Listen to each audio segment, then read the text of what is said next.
안녕하세요. 가치주사TV입니다. 이번 영상에서 같이 볼 기업은 유수홀딩스입니다.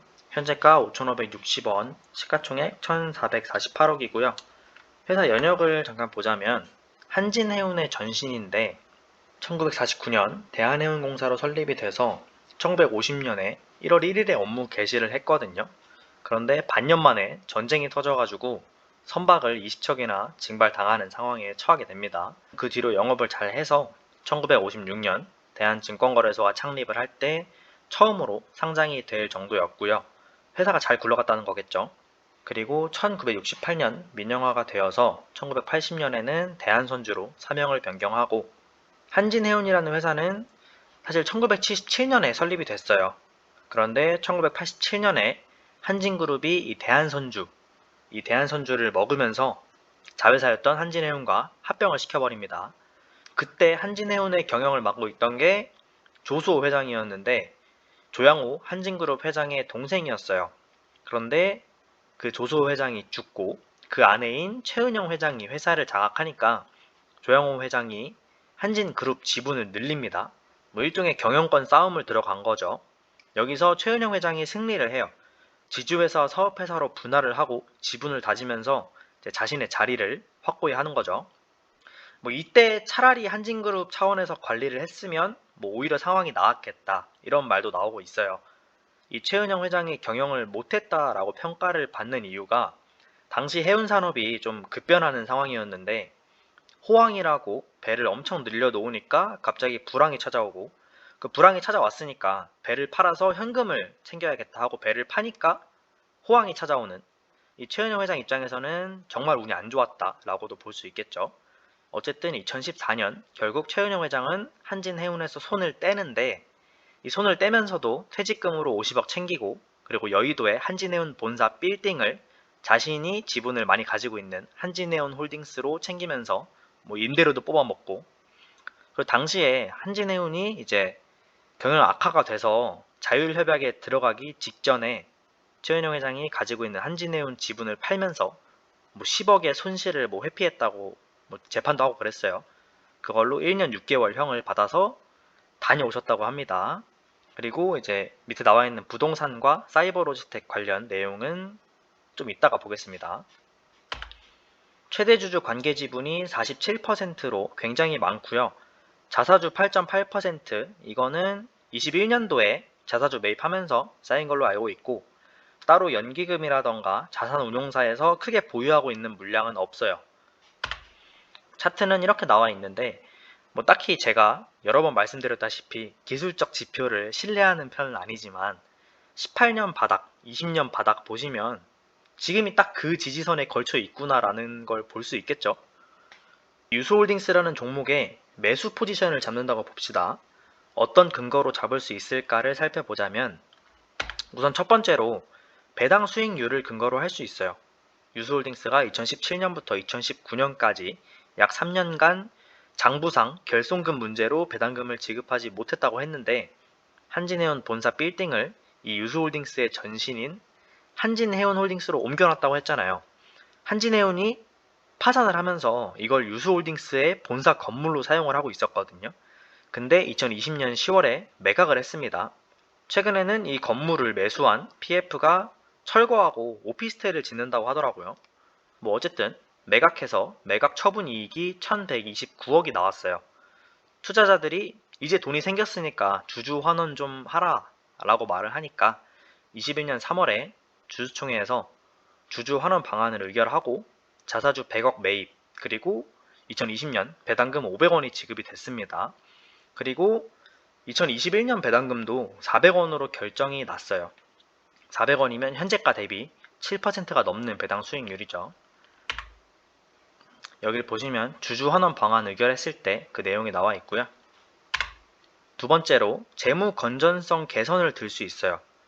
2019년부터 2020년 말까지 영업 적자를 기록하다가 2021년 들어서는 사이버 로지텍이라는 해외 IT 수출 기반 자회사가 있거든요. 거기 실적이 개선이 되면서 영업이익이 올라와 준 모습이고 적자 나던 회사가 흑자 전환을 했다는 거는 뭐 주가 상승의 조건이 될 수 있겠죠. 21년에 영업이익 203억, 당기순이익 312억을 냈고 왜 당기순이익이 영업이익보다 많냐는 이따가 매도 포인트에서 보도록 하겠습니다. 세 번째 매수 포인트로 사이버로즈텍 IPO가 있는데 지금 사이버로즈텍이 아직 사업 보고서가 안 나와서 21년 총 매출액은 모르겠지만 3분기까지 약 500억이거든요.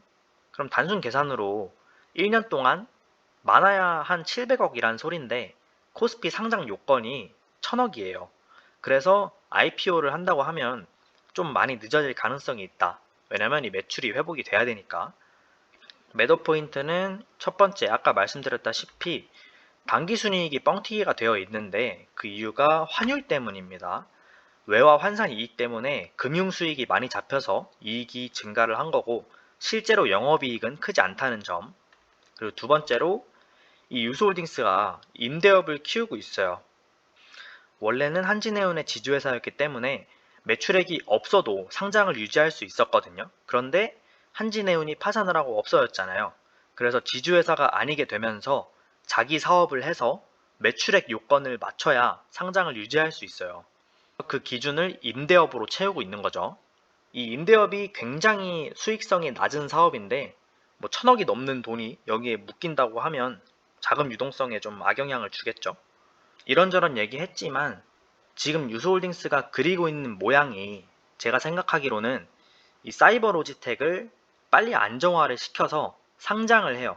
사이버로지텍 2017년에 잘 나갔을 때 매출이 1884억에 순이익 465억이었는데 그 정도까지는 아니더라도 상장 요건은 충족할 만큼 정상화가 됐을 때 매출이 한 1000억에 이익이 200억이라고 보면 PER 20만 쳐도 시가총액이 한 4000억 정도 나올 거잖아요. 그러면 지금 유스홀딩스가 가지고 있는 사이버로지텍 지분이 40%니까 지분 가치가 1600억이 되겠죠. 그런데 유스홀딩스의 지금 장부가, 사이버로지텍 장부가가 8억 5천만 원 정도거든요. 그러면 장부상 1590억에 자회사 지분 가치가 공짜로 생기고요. 그럼 별도 기준 자산이 지금 2500억인데 합치면 4090억이 될 거고 여기에 자회사가 4개가 있어요. 사이버로지텍 아까 1600억 예시로 들었죠. 그리고 유스로지스틱스가 433억, 몬도브릿지가 3억 5천, 이번에 설립한 진저나인이라는 회사가 50억이거든요. 합치면 자회사 지분 가치가 2086억으로 거의 딱 절반이 되고요. 보유한 자산 총액의 50% 이상 자회사 주식으로 가지고 있으면 지주회사 요건이 됩니다. 그러면 지주회사로 전환을 하고 이제 매출액 요건 채울 필요 없으니까 임대업으로 쓰고 있던 부동산들 정리한 다음에 자회사들한테 자금 수혈해주고 사업 굴리면 게임 끝. 딱 이 정도 그리고 있을 거라고 생각해요. 그래서 매수 포인트와 매도 포인트를 다시 한번 정리를 해보자면 2023년까지 주주 환원 정책을 유지하기로 했고 그때까지는 배당도 나름 잘 줄 테니까 한 2년 안에 사이버로지텍의 정상화가 이루어지고 IPO에 성공하겠다 싶으면 매수를 하고 그냥 배당금 받으면서 기다리면 되겠고요. 사이버로지텍 정상화에 시간이 많이 걸릴 거고 2023년이 넘어가면 다시 배당 규모 축소하고 자사주 매입을 안 할 수도 있는데 이런 회사에 장기 투자하는 게 좀 불안하다 싶으면은 매도나 보류 포지션을 잡으면 되겠죠.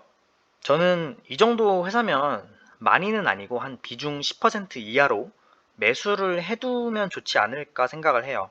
만약에 이거 정상화되고 자금 수혈해주고 신사업들 매출 이익 막 올라오기 시작하면은 지금 이 유스홀딩스의 시가총액 1448억이 말도 안 되게 싼 가격일 수가 있어요.